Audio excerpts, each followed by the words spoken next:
Welcome to A Well-Designed Business with your host, LuAnn. LuAnn has a lifetime of experience building a multi-million-dollar business with her husband and cousin, and she knows the challenges you face in your interior design business.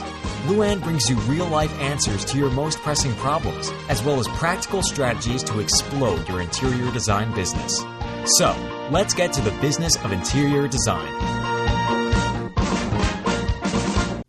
Hi, welcome to another episode of A Well-Designed Business. Today on the show, I have Susan Yeley of Susan Yeley Interiors in Bloomington, Indiana. Susan emailed me a few weeks back explaining she listens to the show and she thought that the challenges that she faces in her design firm could make an interesting topic. And after reading and learning about it, I agreed. And I'm hoping you will too. Before we get to that, though, I'm going to give you a little bit of Susan's background. Susan was a struggling graduate student in religion and philosophy when she took an unpaid internship at Thomas Job, a furniture and fabric showroom in the Merchandise Mart in Chicago. Hooked on design, she enrolled at the Harrington College of Design. Eventually, she got a job at a high-end residential design firm in River North. And then Susan and her husband finally returned to their Hoosier roots just a few weeks before their first daughter was born in 2005. So after we hear just a tiny bit about MyDoma Studio, the platform designed for efficiency in your design firm, I'm going to let Susan get you up to speed on her firm and the challenges that she faces.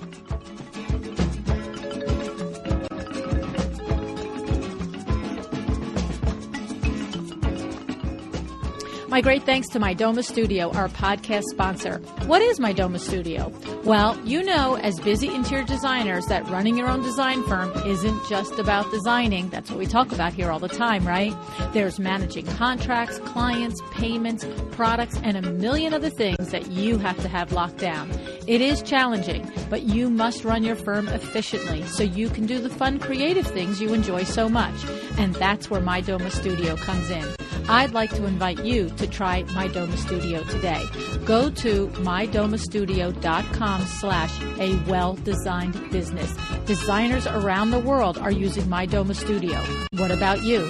Let MyDoma Studio help you organize the business side and spend more time on the designing side of your firm.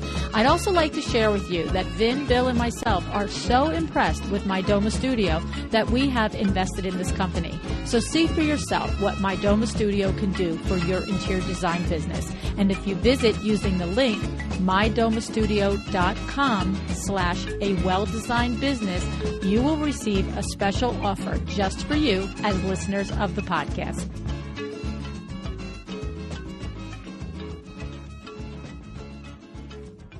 Hey, Susan, thanks so much for joining me on A Well-Designed Business today. Hi, LuAnn. Thank you so much for having me. I was very happy that you reached out to me because you did exactly what I ask people to do if they're interested in being on the show, is that I asked you to suggest to me what it is that you think that you would like to talk about that would be helpful to your colleagues. And you had two different things that you suggested, and we're going to try and cover both of them in this hour-long conversation. So the first thing that you suggested to me was that where you are located, which is Bloomington, Indiana, is a very different demographic to do business in as an interior designer than most typical demographics. And we had a little discussion off air and I was like, you know what? She's actually right. So that's really cool. And then you also described how you initially had set fees for different services that you offer, and then you abandoned that for a new way of doing things. So we're going to talk about both of these things because if you're experiencing these things, and I'm sure there are other interior designers, whether it be in the U.S. or across the world, that are probably going through the same things. So to get us started, first explain to everyone listening, all of your colleagues listening, what is the demographic like where you do business and what are the factors that contribute to making it a little different than many of the conversations I've had over the last 18 months with your colleagues? Sure, of course. And I will preface this by saying that I am from this area outside of Bloomington, near Bloomington. And so I get to diss my people in a way that no one else is allowed to diss my people. Okay. But I will also say that clearly... Warning accepted, by the way. You don't get to diss us Hoosiers. You don't get to. We are great people. We are great people, but we do have our quirks. So I will say that, so I am from here, and I did go to Indiana University. So Bloomington is the home of Indiana University, and we like to think that we are comparable in spirit to places like Boulder, Colorado, or Asheville, North Carolina, insofar as we are a pocket of liberal, educated openness in a sea of red, if you will, or sea. And it's not that people outside of Bloomington are uniformly one way or another way, but that is the way the political maps go, and it's a little bit of an anomaly. Bloomington has maybe 80 to 85,000 people. Half of them are the full-time students here at the university, and the half of them are the rest of us townies that are lucky enough to live in a place like this. The thing is that though we are this lovely, educated pocket here, we are still not the same as the folks on the coasts. And in one way is that we don't grow up with decorators and nannies. And so we have a community that is pretty sure that they know that they need contractors when they're looking at a renovation.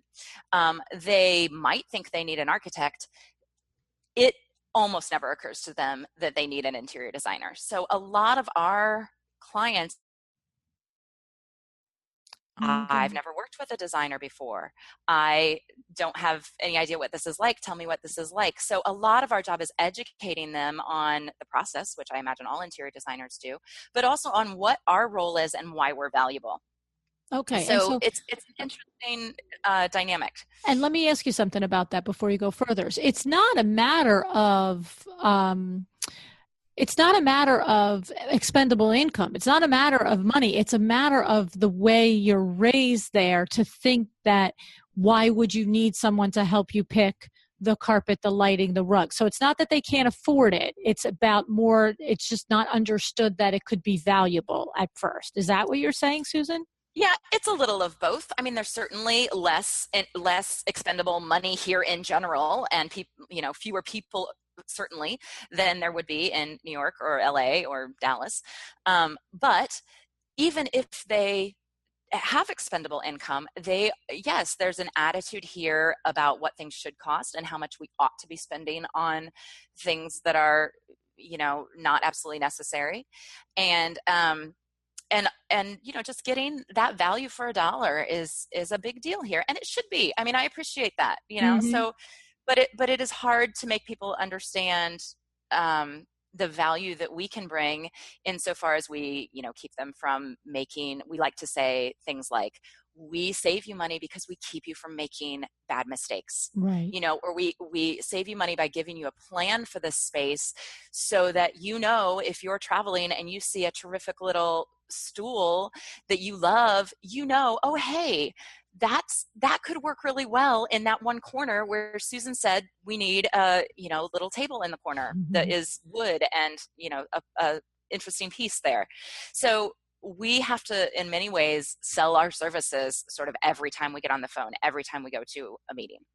Okay. So for instance, the contrast is a little bit like you said, the higher demographics, the coast, the bigger cities, it might be more, and of course we are generalizing, and there's always an exception to the rule in every single place on the planet. So honestly, don't anybody think not everybody in New York is like this, or not everybody. So, but as a general rule, what we're stereotyping here is we're saying that in the bigger demographic areas, the coast and so forth, the way you mentioned it, these clients here could tend, it's almost like if you boiled it down to a mindset, those clients are, it's a luxury, it's a service that I can afford, so why should I traipse all the way around to look for 4 different lamps to pick the right one? Let somebody do that for me and bring me the 4 selections, whether it be via email or cut sheet, or bringing me to one place to see them, or bringing them to my home, as opposed to what you're experiencing there is, you're trying to say,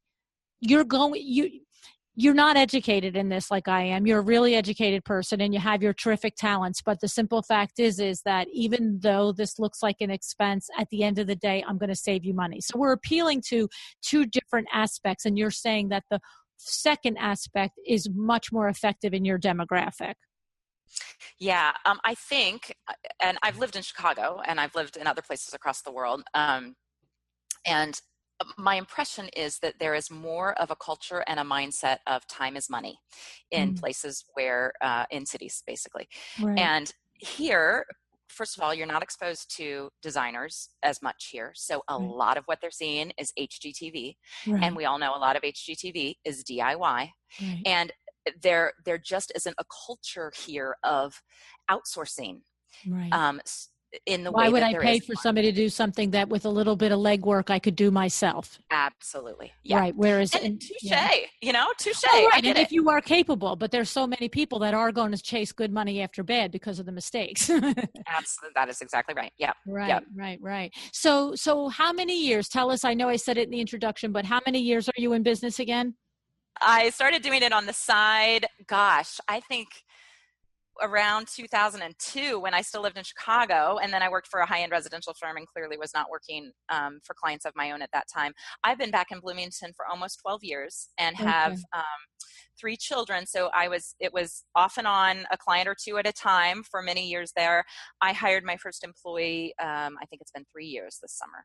Okay. So that's when I really say how long I've, been conscientiously going after this for about, I want to say probably 4 years, because it had to get to a point where I realized I couldn't do all the work myself. Right. But it's a 12-year journey of exposing your neighbors, your potential clients of the value of an interior designer.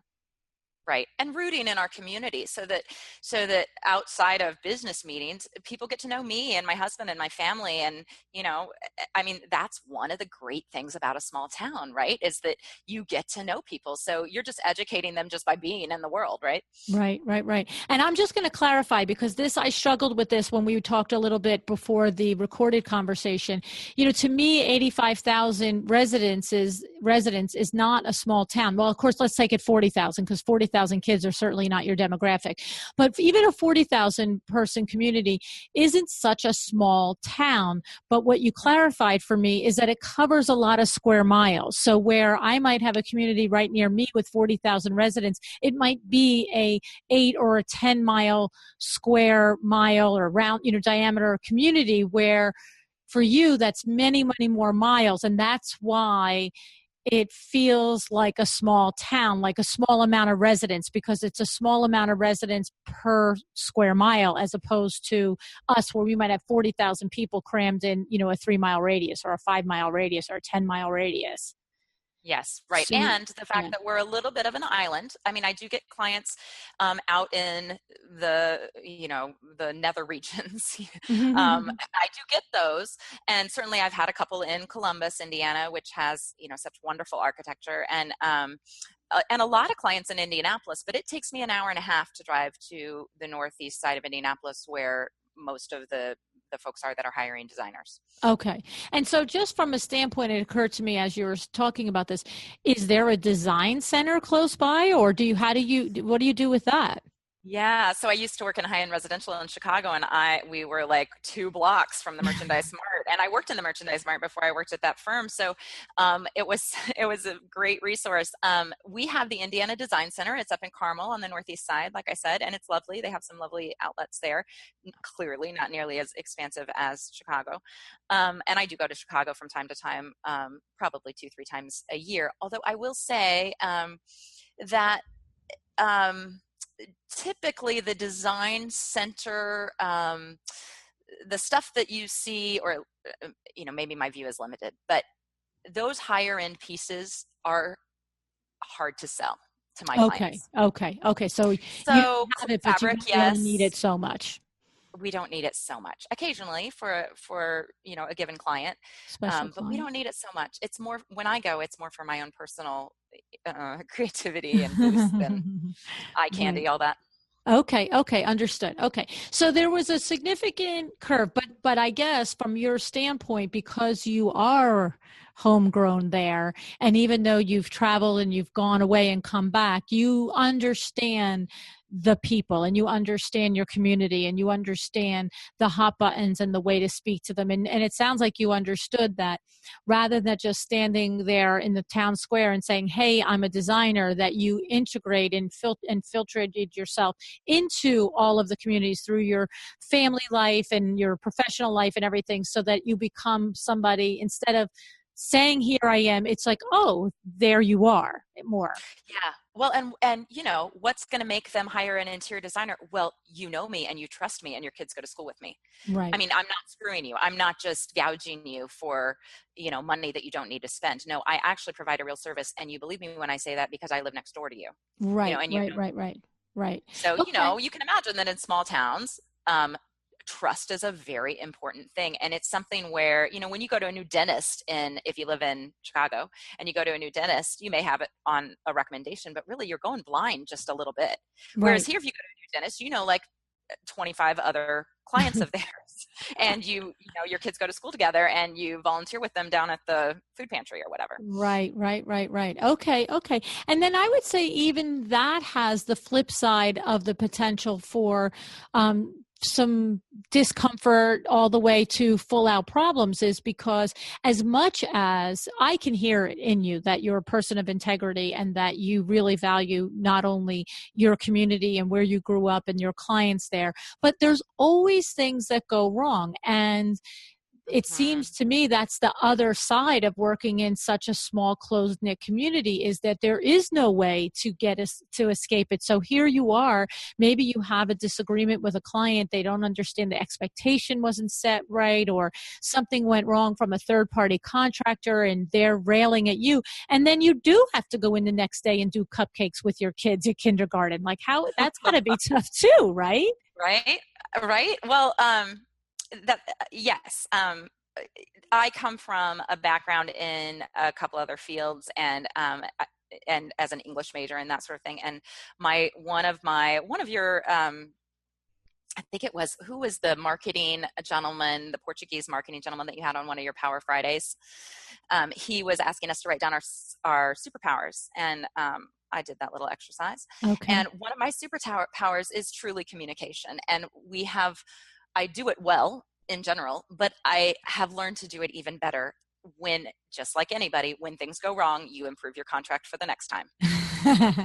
Okay. So right. there's that, but that's a nice segue in the other thing that we've done that you had mentioned you might be interested in talking about, which is the packages that we used to sell as opposed to hourly fees. Right. So tell us a little bit about how it was set up and how you came to it, and then we'll go into why you disbanded it. We ditched it altogether. So I'll tell you all about it, and then I'll tell you not to do it. So what was the thinking in going into it? So you came up with it for a reason. You were suggested by a consultant, or you heard it on, this podcast, or you read it in a design book. Like, how come you decided to do it, and what did you do? So, gosh, I don't remember where the idea came from. Okay. Maybe we generated it ourselves. I can't remember, but the other thing, that one of the other superpowers that we had listed was that we are real, that we are grounded. That is one of the things we, bring to the table for people. Okay. And one of the ways in which early on, when I was establishing myself in this town, in this business, in which I wanted to show that, no, I'm real, and also educate people on what you get for what amount of money, was to create these service packages. And they were set up sort of like the tables that you see in Consumer Reports. And so for example, you would go to the bathrooms page. We had 3 categories: bathrooms, kitchens, and we called the other one anything without plumbing, living, sleeping, gathering spaces. Okay. So, and you would go and you would click on bathrooms, let's say, and you would see this table, and down the side you would get 4 or 5 different packages: basics, essentials, everything but the details, everything but the execution, and then comprehensive. Oh. And across the top, it would show the different elements, sort of like you've had lots of speakers, I think, on your show that have talked about those, those 12 steps or 9 steps that you define as the process, right? Right. First we're going to meet with you, then we're going to share imagery, then we're going to nail down the initial preliminary design development, et cetera, et cetera. So those different steps are across the top. And when the first row is basics, and only one of those boxes is checked. We're only going to give you a basic direction for materials. You don't know, you're going to do your own bathroom yourself, but we'll give you a boost. We'll tell you, we'll either say, yeah, these things you've picked out look good together, or, oh, you like really bright white things. Well, here's a tile, and here's a backsplash, and here's a, and go with polished nickel or whatever. And then so the next line down. Let me just interrupt you a second. So you were saying that you came up with this. I'm now putting 2 and 2 together, because it seemed probably like a very transparent way to express value to a community, that's one of their hot buttons, is making sure they're getting value. I can see that, because it makes sense. I'm looking and I'm saying, oh, I have a bathroom to do. Okay, well, when I say I have a bathroom to do, what I mean is my husband's going to do everything, and he just wants me to pick the tile and the bath and the this and the that, and I don't know how to do that. So, I'll just sign up for that service. Or I have a bathroom to do, and what that means is I have a bathroom to do. And I need somebody to do everything from, soup to nuts. So, okay, so you did this, and you delineated this for each of these types of areas. Like you said, areas with plumbing, without plumbing. That must have been a bear of a job. Oh, it was hard. And then, and one of the reasons, I'm getting ahead of myself a little bit, but one of the reasons that we eventually discontinued them just this spring was because they were always being tweaked. So someone would say, well, I want the essentials package, but I need a lighting plan. And we'd say, oh, okay, well, then what's fair here? What's obvious? So then I had to take each one of those columns and sort of give a numerical number within the $2,000 package price, so that if they then chose an addition, this sort of a la carte item, it's this package price. It did get complicated, but and you're also dealing with somebody who really isn't going to just say, oh, okay, so that should be 2, and I'm taking everything plus 1 more, whatever it is. You're dealing with a demographic that is like, so what is that worth? Take that off, put that on, right? Yes. And you know what? Anybody would be that way when it's that clear, of course. Right. Do you know what I'm saying? Yeah. And I don't fault them for that. I mean, my dad's like that. My husband's like that. I get that. I agree. I hear you. I remember when we bought our first, expensive chair in our house, and we were like, oh my God, we're spending $1,500 on this. I mean, human nature, you don't want to, I use the ShopRite example all the time, the grocery store, right? Like if I come up to the ShopRite, checkout, and I've got 5 gallons of milk, and I decide to take one off, I don't expect them to guess what that credit should be. They have to know, take 1 gallon of milk off, take $4 off it, I'm on my way. So, and I hear if I live in a small town and LuAnn got these services for $2,000 from me, and Joe Schmo got them for $3,000. Added layer. Because I know a lot of designers negotiate their fees with people. Certainly, the high-end folks that I've been in contact with in the cities, that's a big portion. We're going to negotiate our fees, and we're going to negotiate our markup with you, depending on the client. Right. But I can't do that here. I just can't do that here. Right. You would lose credibility easily. I would. Yes. I would. I mean, credibility is everything here. So, I get it. But, and as much as I will say, so I sat down, I don't know, it's been within the last year, maybe around the holidays. I sat down with a friend of mine who's at the business school. So we have these wonderful resources. This dear friend of mine who's one of the superstars over at the business school in the entrepreneurial program. And he really helped me think about the business and where it was going and what I wanted to do with it. And I had done those exercises before, but he was so helpful. And one of the things he said was, well, Susan, do you want to keep helping people in these basics and essentials categories where you're just, dropping in for a consultation, patting them on the back saying, oh no, honey, don't do that. Or yeah, that looks great. Do it. You should feel fine about that. Or do you want larger, more comprehensive projects? What have been your best projects? What do you want to keep doing? What's your goal? What's your why? Right. Exactly. This is what all of your Power Talk Fridays are about. So, and I said to him, he said, what do you want to do? do you still want, I mean, last year I had 100 clients, LuAnn, Wow. and it's because there's a lot of drop in, pat you on the back, call me if you need another little boost. Because that's a lot of what people want around here. They don't want a $2,000 full, or more than that, $10,000 soup to nuts consultation. So I said, well, no, what I want is to get in on the ground level with the architect and the builder and the client, and I want to work all the way through with them the same way any interior designer, I think, wants to work. Right. Because those make for the best projects. And he said, well, okay, well then you got to look for those people and stop and offering not do the other all stuff. packages, right? And then I thought about it. I went home and I thought, oh, now wait a minute. I really do want to help people wherever they are, and I really do want to make design and these elements of design. Let's say I want to make them accessible to people who don't have the wherewithal to spend thousands upon thousands of dollars for my comprehensive services. I really do want to help Susie Wilson with just to say, you're on the right track, Susie. You're doing great. So in some ways I don't want to give those things up because I get it. I'm like I said, I keep saying I'm from here and I get it. And I think there's a value to that. And I don't think it's fair that you can't get just a little piece of that advice in the world. Well, and the thing is, it occurs to me that the client that maybe today just would like your nod of approval on, the accessories in the master bedroom for a fee might be the same client that in 3 years does an addition and builds a whole new kitchen and exactly. And says how valuable was her advice for just picking art and, bedding and lamps and things like that. Could you imagine, saying, I could hear her saying to her husband, could you imagine what's going to happen when we do this kitchen and if we have her advice through the whole thing, right? Totally. I mean, best case scenario right there. Right. Absolutely. She came in, she was fun. She made this process fun. She was grounded and real. She didn't try to sell us services that we couldn't afford or didn't need. Right. She just met us where we were at and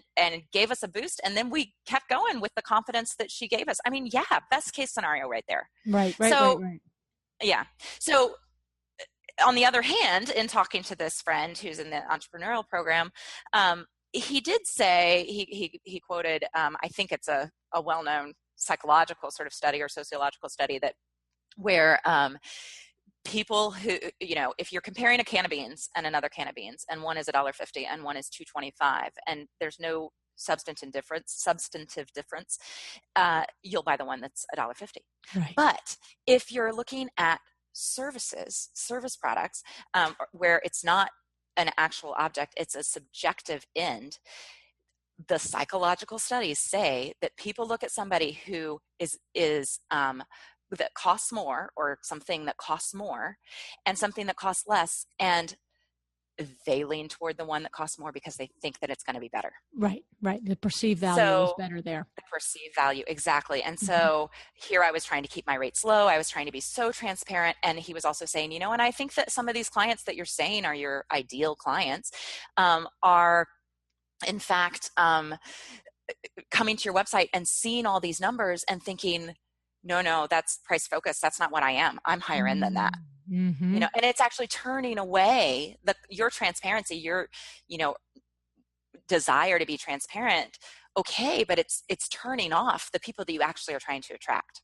Right. I can't remember which show it was, but it was in the last month or so. We had this same conversation on a similar thread of a conversation where it's so true. It's the perceived value. If somebody is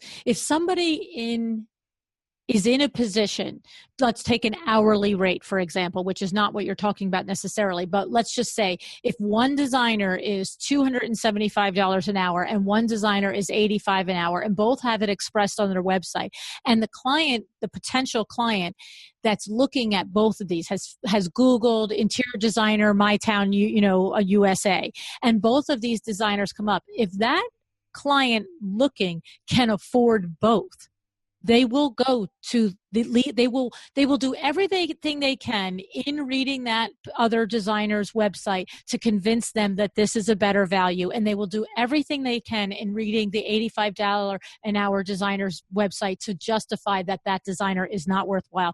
Meanwhile, there is no legitimate proof based on the website who is actually better for that client, who is actually more talented, and who is actually more skilled business person.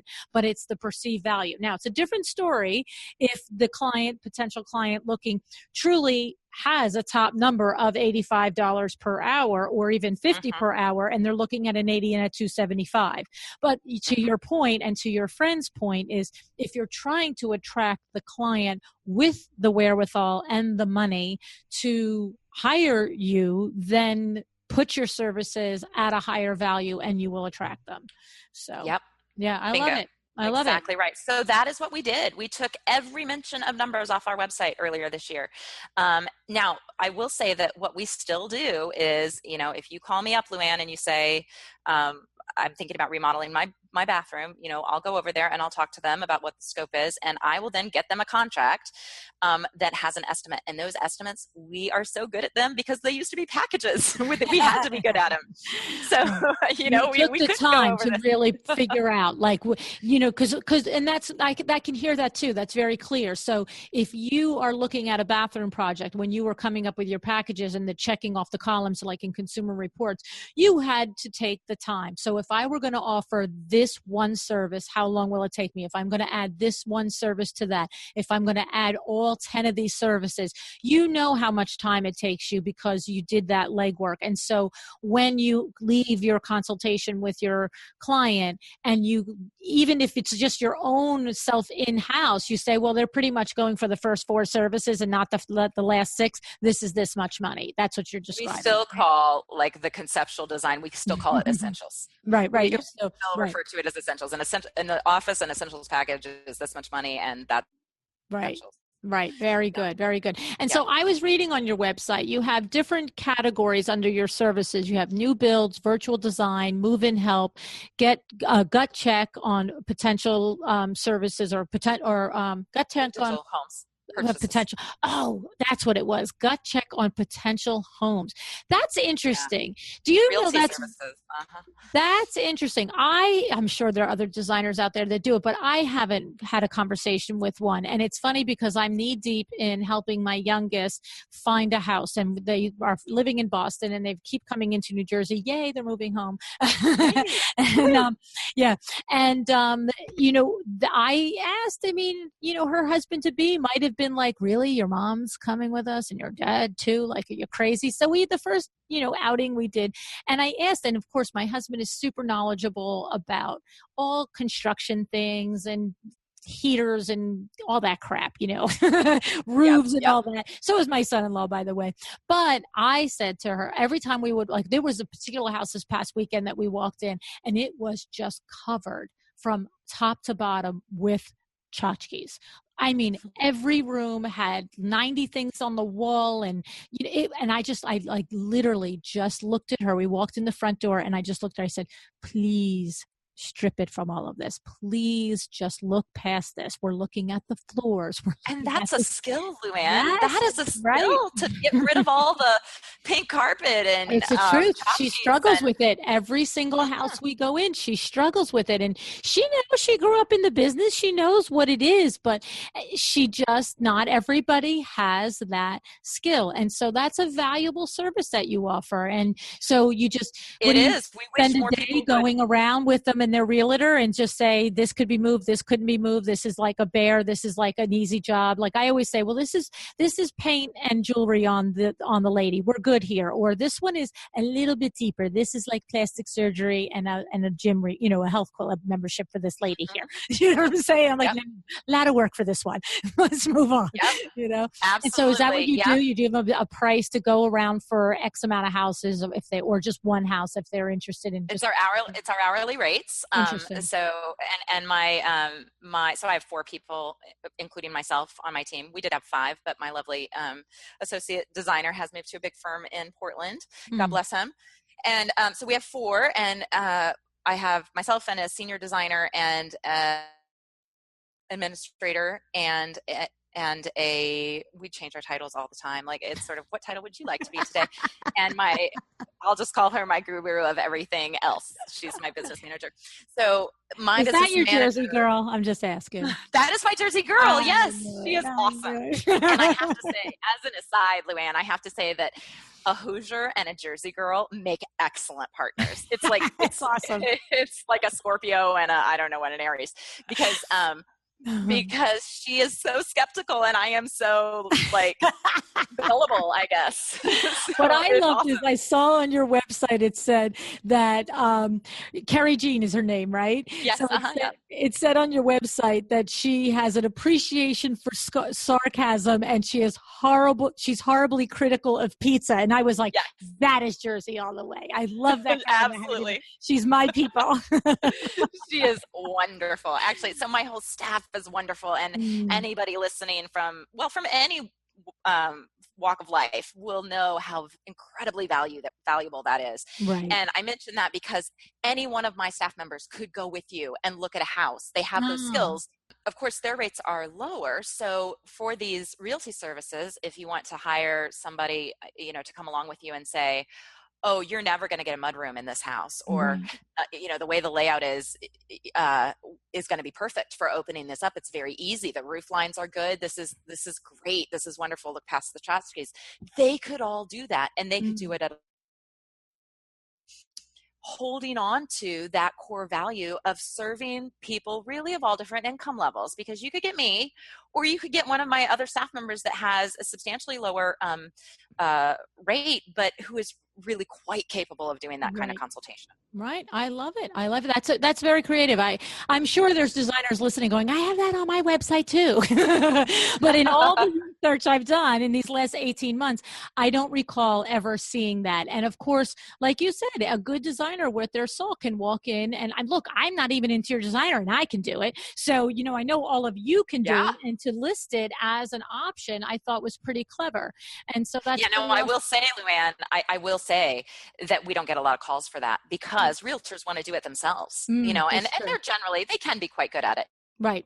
Well, that's true too. That is very true too. But I just thought it was, an interesting layer to put on there. And I feel like things like that, sometimes they are, they might be a lost leader. What it is to me? Sometimes it's just something that sets you apart in contrast when somebody, because we know how the world is. I don't care if you have been recommended to an interior designer by your friend. I would be shocked if anybody really made the call without first going to the website just to see. Right. You know what I mean? Just to see. Right. And so I just feel like when you say realty services, if you left this at just realty services, instead of dividing it up the way we have in terms of staging, advice, gut check on a potential home, and move-in help, people think only of staging. Right. And so we want to make sure that they know that, no, we can go with you, because the other side of that is, if we go with you and to do a gut check of this potential home that you're thinking of buying, and we find one that's great and seems like it's going to work out well, our foot is in the door in terms of getting that renovation. Right. And that's our real interest in it, of course. Right, of course. Right. No, I like it. I don't think that every designer on the planet has to run out and add that as a service, but I just more take it as, look, when you reach out to me, whoever you are, or I find you through Instagram, I say it like a broken record. The first thing I do is go to your website. And it's just little things like that just like, oh, that's different. I like that. That's a value. That's something. And I think it just sets you apart. And like you said, it's not even really relevant that you don't actually get called on for that so much. It's sort of there. And I guess really what I'm trying to say is, it's something that sticks out as a little bit memorable. And of course, I like the way you describe it. Gut check on a potential home, as opposed to whatever bland, dry way you could, evaluate a potential, like it's catchy. Right. And so if I happen to be then sitting at a soccer game watching my kids play, and somebody was telling me they're looking for houses and they're going out of their mind because they really just can't tell and they're so hard, I'd be like, oh, there's this lady I saw. She does this gut check thing. Yep, that's right. And you know what? There you are, right in with the Hoosiers, because That's it. we are turned off by ostentatious Right. verbiage, by ostentatious, somebody might spend a gazillion dollars on their home, and I'll tell you what, half the people that walk into it in these parts here, I'll say it like we say it, is they're going to think it's beautiful and also be a little put off by it. So there is such a fine line between being professional and stating things, clearly and professionally and all of that kind of stuff, and then also being very accessible with our language. It's you're right, Susan, you really nailed it. It really is a different challenge that you face, and you've lived in other areas. So like you said, you've lived in Chicago, you lived in other areas. Are you aware of this sort of thing happening? Like, in all of your travels and all of your experiences, would you say, well, this sort of happens in the outskirts of, in Maine too, or this or that, or you just, that it probably does and can't identify? Like, I'm just so curious of where else this kind of thing is happening. Well, I don't know if it's a small town phenomenon. I lived in Spain in a small town, and they were a lot like the people here. I mean, in all the ways I love and in all the ways that are frustrating. I mean, you know how it is. The things that make us individually and as groups and cultures, the things that make us great are also probably the things that we could work on and improve upon. Okay. So yeah, I mean, so I it's don't the know, values then. It's small town values. It's knowing everybody. It's the familiarity with everybody. It's the sticking to it. Almost seems like I want to say old ways, but that's not the right term, but the ways that the value for $1, that you don't just earn it and then flaunt it or spend it carelessly. It's like, it's more, yes. And of course, we don't need to say, I love it. I just, to be very clear, I love it. Yes.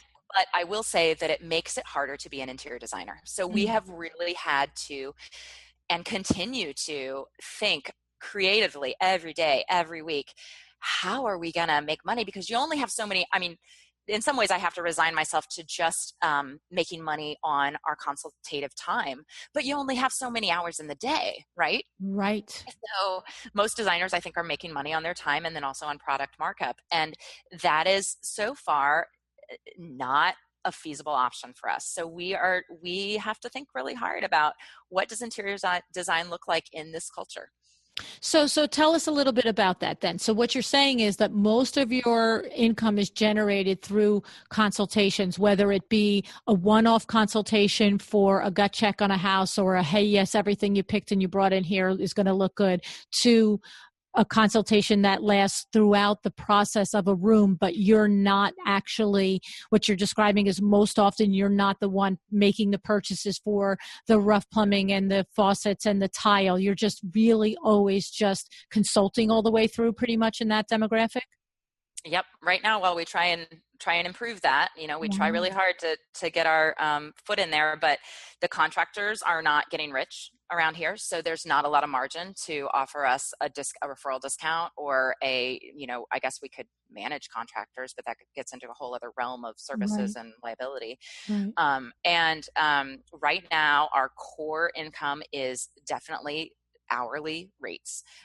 We are trying lots of different ways to diversify the income and throwing lots of things at the wall to see what sticks. We've got the little shop on our website, and that's both made up of inventory that I have just picked up along the way, that is just beautiful stuff that I think needs to be put in someone's beautiful home, and then also it's sort of functioning as a virtual gallery of local artisans and local makers stuff that we often recommend anyway. So we'll showcase them there. We need to push that more. We've put it up, but we haven't pushed it. So we don't really know if that's going to take off in the way that we would like. We're certainly tapping into more trade resources, but again, this culture wants to go sit in a sofa and wants to go sit in the chair that they're going to buy. And so that's not traditionally, how do you, okay, now we've found a trade resource that we can both make money on, and that is at the people's price point. But we have to then say, well, you could go sit on, you can drive an hour and a half to the northeast side of Indianapolis and go sit on one that has a comparable seat height and depth and width. Wow. So it's tricky it is tricky. And if you got any ideas, I would love to hear them. Well, it's really interesting because it does sound like that you, first of all, I'm actually very impressed that you have 3 employees with a model like this, because you're obviously a pretty smart lady there, because you could not have 1 employee, let alone 3, if you weren't figuring something out. But how challenging not to have, like you said, diversified streams of income, and to have those kind of obstacles. You're exactly right. It's like that's what goes along with that exact demographic that you're describing of really requiring a high level of trust, really requiring a high level of understanding the value that they're spending on interior design. That is also really not the same person that's going to say, oh yeah, that sofa that you just showed me in a catalog, yeah, send it to me, I'll take it. Like they want to sit, I can see like my husband needs to sit on it. Will it be comfortable? Yes. That's interesting. That's so many challenges. Yeah, it sounds terrible. I hate this to be like all the negatives of working in Indiana. This is terrible. There are so many but positives. A lot of positives are coming through, Susan, honest to God. And no. You definitely, the love of the area, the love of your fellow people there, of the love of the culture for this, because the flip side of all these things is a very grounded, real personality of people that are genuine. That's what I'm getting from it. Right. And I'm the designer who started off in philosophy and religion, getting a master's in philosophy and religion. So I like that. I dig that groundedness. That's it. So what are you have this shop online, and I'll just quickly get everybody up to speed because you explained it a little bit to me before. So basically you've gone around, you have your own product, own things that you have purchased throughout the years that are beautiful, they're new condition, yada, yada, and you've put them on the website to sell. But then you've also gone around to local artisans and different things. And you almost have, like a town gallery of different artisans and different, people, craftsmen stuff on there, pillows and accessories that people can buy through your website. So you're not housing the inventory. If somebody buys it, then you probably make a phone call or call up, or go through the internet or something, say to this artist, hey, I just sold your such and such piece. Yeah, they can pass it to me at the school pickup. Right. I love it. Okay. So that's one initiative that you have launched this year. And you just mentioned to us that you need to, and you plan to invest some more energy, time, money, whatever, in blowing it up a little bit and having it be a little bit more profitable. Are there other things that you have identified as things that are coming to you, or you're going to be working on as a team this coming year in order to overcome some of these obstacles? Yes, indeed. Carrie, my Jersey girl, Carrie, has identified a whole lot of really great. So when I worked in Chicago, we were working with a lot of trade resources, and when I worked in the Merchandise Mart, but they are not trade resources that are all that applicable to my clientele now. So she has been able to identify a whole slew of mid-range price point trade resources. So we are working hard to make sure that the things that we are specifying for people are trade only available. Okay. And things that we can make money on, as opposed to things they can get a coupon on that trumps our discount at West Elm or what have you. Right. Like brutal. Right. You did all that work and it's like, I got 25 cents off on this one. Yes, exactly. Exactly. So we're working on that. We're working on doing better, given our clientele. We're doing better in terms of product. Regardless, we're also working on getting into flips. There's a lot of property to be flipped in this town because it's a very transient population in a university community. So that is a business opportunity that we're really looking into. Your guest, Enoch Sears, inspired us to renew our efforts connecting with the local architectural community and offering and telling them, hey, we offer a value here, doing things that you're probably already being asked to do by your clients. That is, just adding up your time and projects. Exactly.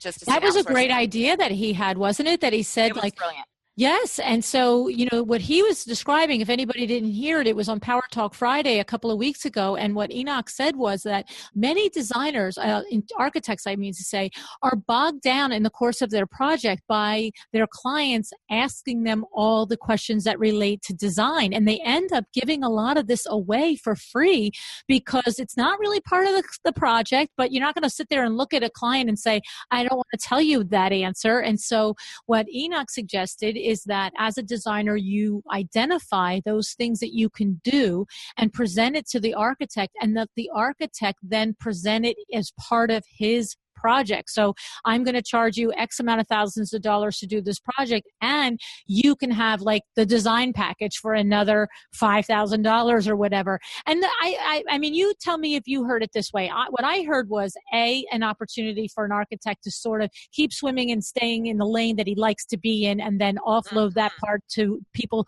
who are skilled and professional to do it, like yourselves, designers. But I also heard it as a way for them to now capture some of the money for services they're giving away for free. Okay. So now, and on top of that, if a client turns it down, now I also heard that they can, without feeling argumentative or without feeling not service orientated, they could say, you didn't select that option in the package. Like, I'm not going to stand here and tell you all about the hardware finishes for your bathroom. Right. Well, and you know what, the one thing that didn't come up in terms of benefits to the architect in that conversation that I would think would be a key benefit if I were an architect, how many times have you walked into a beautifully designed home from an architectural standpoint that has junky hand-me-down furniture that doesn't reinforce it at all? And it's terrible. It's such a shame. And you kind of want to be like, gosh, just let me in and let me reinforce your work. Right. And of course they want to photograph their work, but if it looks bad, they don't want to photograph it. And it's just a shame. It's too bad. So I think that's another really valuable thing that we could provide to architects. Absolutely. And I have to say here too, I imagine everywhere, a lot of people's first call is the contractor. Mm-hmm. So we have identified, and a good contractor, the contractors I know will often say, you need to call a designer or an architect first, because I can't tell you how much it's going to cost till we know what we're building for you. Relationships with the contractors who are out in the world in our area building the kinds of homes that I want to be working on. So we're reaching out both to architects and to contractors because clientele tends to call them first here. Right. We're trying to go through them and express to them, like Mr. Sears said, how much value we can bring to their process and their end product. Right. And I want you to check me on this, because I hear the value of the adding the furniture layer stage, right, as an interior designer. But I understood that his point, and I'm asking you because maybe I heard it incorrectly, I understood that his point that he was trying to have us all think about was the way, and it would to me apply to both a contractor or an architect, because there's a lot of contractors that obviously not necessarily for a house ground up, but will do an addition without an architect, right? I've done it, right? I have contractors that I know and trust, and I know they can do it. So, but I understood it to be, I've never needed it. So if I've done an addition or I've done a renovation, I don't need somebody to go around and help me pick the cabinets and pick the tile and all that stuff. I mean, I did it myself 100 times, and now that I have Kimberly, for crying out loud, I just have Kimberly do it. But the point is that I got it that in that process, like when you're building a kitchen with somebody. So a contractor maybe is the only person that the client hires. They don't need an architect. They're just going to move within whatever. In that process, the client is tending to say, well, should I do, glazed cabinetry? Should I do rift oak? Should I do this? And he's just like with his eyes swirling going, lady, I don't care. Just tell me which ones, right? You know what I mean? Totally, because the truth is, I think we as designers, I don't know. I'll just speak for myself. The truth is there are so many right answers. Right. But just because white cabinets are just as right as stained cabinets doesn't mean you're going to like white cabinets as much as you like stained cabinets, because that's about you. That's about who you are and what you want this place to feel like. You had another person on your show who has the 3 F's: flow, function, and feel, right? Yep. And I loved those because I have the 3 P's, which are, I was like, wait a second, I have 3 P's. I'm in my car driving, listening. And my 3 P's are patience. No, excuse me. They start with planning, then priorities, and then patience. And it's sort of like my P's are a priori to her F's. Yes. So before we get to the flow, the function, and the feel of the space, we have to make a plan, and make a plan of attack so that you don't have to then tear out the new windows you put in because now you're putting an addition on, or something like that. Make a plan and then determine what are your priorities. Where do you spend the most space? If you only have $150,000 right now, then the ensuite bathroom, and you just do the open living space right now. Right. And then patience. And patience is something that HGTV does not lead us to believe that we need. Well, you mean you can't rent an entire bathroom in a weekend? I mean, maybe they can, but I've never seen it done. So I've got my 3 P's that I rely on, but then you definitely get to those 3 F's, certainly. But you're absolutely right. Talking, and I keep referring to your other guests because we so enjoy your podcast and get so much out of them. Thank you. Had another guest who had developed I think the whole field of design therapy, and that was Kelly Ellis, right? That she talked about. Ellis, exactly. Right. Yes, and she was wonderful, and I was listening to that thinking, well, of course, design therapy. That's like, I don't know, 40% of what I do, going in. And so I usually tell people I do, depending on the client, 50, 60% design, like, I don't know, 30% communication, right, and education, and then another, whatever's left, I'm not a math person, 10 or 15% therapy. And maybe more if you're dealing with a couple as opposed to a single person. Right. Or if you know how to add, it might have been more. Right. And I love that. And I will say to any young interior designers debating between residential and commercial, if you don't like people, you should not do residential. Right. Because I like being in the middle of your marriage. I like being, tackled by your dog when I walk in. I love it. And I love figuring out for you, like you're saying, and to bring it back around to what you're saying about how we can serve the architect by serving the client, that is the design therapy. Right. We are going to go in and figure out what is that feel that you want. Let me determine that with you. So at the end of this project, you're going to say, I love my architect. I love you. I love my house, because we have taken the time to glean from you what that 3rd F, that feel and function and flow, what do you want this to feel like? And architects typically, and contractors, want you to make a decision. Right. And want it to fit in the space, and want it to, the 2nd floor to stay up. And I want those things to, but I also want the feel to be right. Exactly. No, I thought it was genius. I really loved it. I thought that any new designer starting out really could develop a little package plan for a contractor or an architect. And if you're new, go to a newer contractor, newer architect, or, whatever it is. And I could see it from their standpoint. They're get sucked into these discussions where they're advising and doing all this, and they're not charging for it. And so this way they charge for it. And if they don't charge for it, and then the conversation wants to get started by the client, they can easily say, you didn't pay for it. Pay me for it and I'll do it. And then they don't have to feel like they're dissing a client who's paying good money and that there's valuable to them, but that is sort of taking advantage of a situation. So it's awesome. Right. And maybe they don't even know that. Well, that's true too. They may not be willing, trying to gouge. Right. They might think it's part of the services. Right. And who else are they going to ask? I mean, you've done lots of houses. You'll know, right? Right. No, it's true. It's very true. I mean, my contractor knows that we're going to do that. Basically, we're a team. Right. What I love about my contractor is that his degree is in fine art. He's an artist first. And so awesome. Yeah, so he's very skilled master carpenter. He is also an electrician. He's also a plumber. He's all of these things, but he's also very interested in the final aesthetic. And so that's why I'm able to have done all these projects without an actual trained interior designer, because he functions like that with me. Between what I know and he knows, he is opposed, like I have complete faith that he's not just going to say yes to something because it fits. He's not going to, he's just like me. Brilliant. Yes, it's rare. It's rare in a contractor. And of course they're out there. We all know that they are, but they're fewer than the others. So, and it's not the business model for most of them.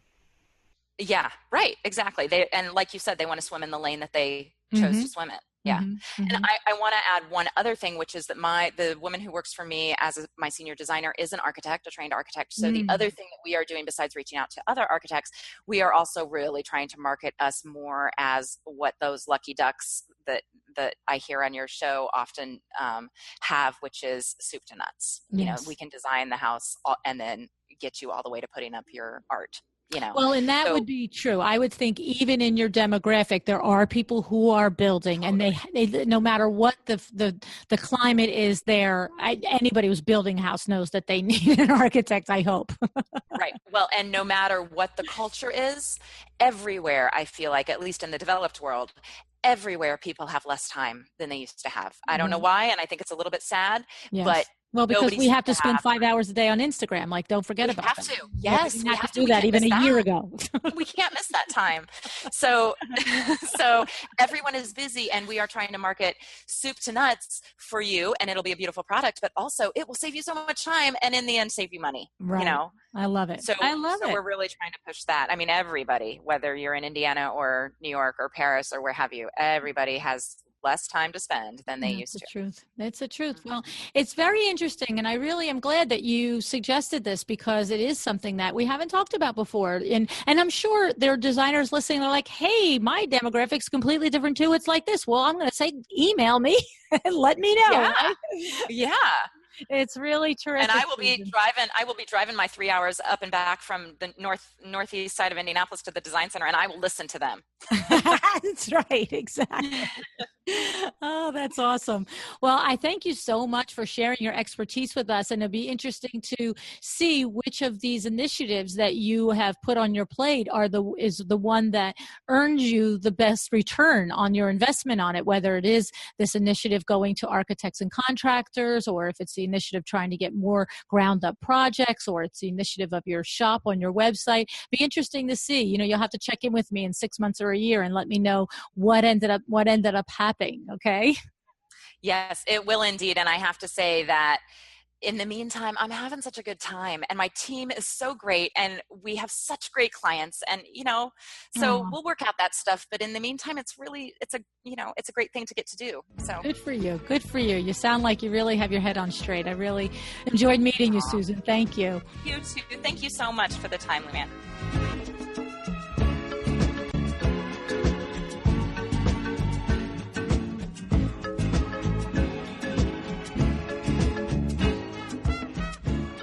I'm so proud to tell you that our podcast is sponsored by Cravat Inc., featuring CuratedCravat.com. You know, because I've told you a million times, that I've been a Cravat customer since the early 1980s. And the truth is, I can't say enough great things about Cravat Inc., except to tell you that now there's CuratedCravat.com. At CuratedCravat.com, they work so hard to source high-quality items for you and for your clients. And they really do make it very easy to find that unique piece to complete your interior design project. Do you know what a couple of my favorite parts are? First, it's trade only. That's right, they have your back at Cravat Inc. Second, they have no minimums. Isn't that awesome? And third, the ordering process is a snap. Design, click, delivered. It's so easy. You need to visit CuratedCravat.com today and be sure to use your discount code CKPodcast. You get to use that code for one order, and you will get 10% off that entire order. CK Podcast at CuratedCravat.com.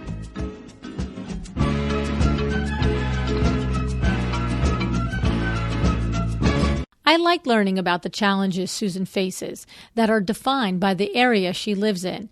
It's interesting, and it makes you think, doesn't it? I also liked how intentional she is and how flexible she is. She gives careful thought to the ways she might improve her bottom line and her processes. But the really cool thing is if they don't work, she's willing to ask for advice, reconsider, and start again in a new direction. Pretty smart. I love it. And how about her 3 Ps? Planning, priorities, and patience. These are really great talking points to go over with your clients. I don't think she would mind at all if you stole them from her. Nice work, Susan. And how funny is it that the one show that in particular that she mentioned a couple of times was Kelly Ellis's show. This show was episode 160. If you haven't heard it, go back and listen. It is Kelly who said that function she designs by function, feel, and flow, and she is also the one who talked about how therapy plays a role in design. And I'm just saying, why is this interesting now? Well, because in just a couple of weeks, I'm going to be at Las Vegas Market, and I will be doing a live interview with Kelly at the Kravitz showroom. This event is sponsored by My Doma Studio and Kravitz, and so I'd really love it if you're going to be at Las Vegas to come out and see us. We're going to be there at 2 o'clock on Tuesday, August 1st. The RSVP links are on my website at www.windowworks-nj.com/podcast. And if you're on our email list, there's also an RSVP link in the Wednesday email that we send out every week. If you're not on the email list, then all you have to do is text the word Design Biz, DESIGNBIZ, no caps, no spaces, to the number 444-999. Okay? And don't forget, also at Las Vegas Market on Monday the 31st, I am going to be hosting the game show Name That Vendor. Should be pretty interesting. So if you are planning to be at Vegas, please come out to one of these events or both of these events and get in on the fun, and make sure you please say hello to me and tell me that you're a listener of the podcast. Okay? So I want to say thank you so much for joining us again today. I hope you liked our live video episode last Wednesday with Corey Klassen and Judith Neary. That was a little bit of a departure, a little bit more hilarious and a little bit more fun than we normally do. But I hope you liked it. And I have at least 3 or 4 more new iTunes reviews in the last week, and I'm really grateful, and I'm just so happy and so gratified and so humbled that you're enjoying the show, and I'm just really appreciative of all the feedback that you're giving me. So thank you so much. Have an excellent day. Thank you for joining me again today for another episode of A Well-Designed Business. This podcast is a production of WindowWorks in Livingston, New Jersey, your trade resource for custom window treatments and awnings. Learn more about WindowWorks at www.windowworks-nj.com. All of our music is original music by Room 2 Productions. Please contact us if you want to learn more about original music for your business or your events.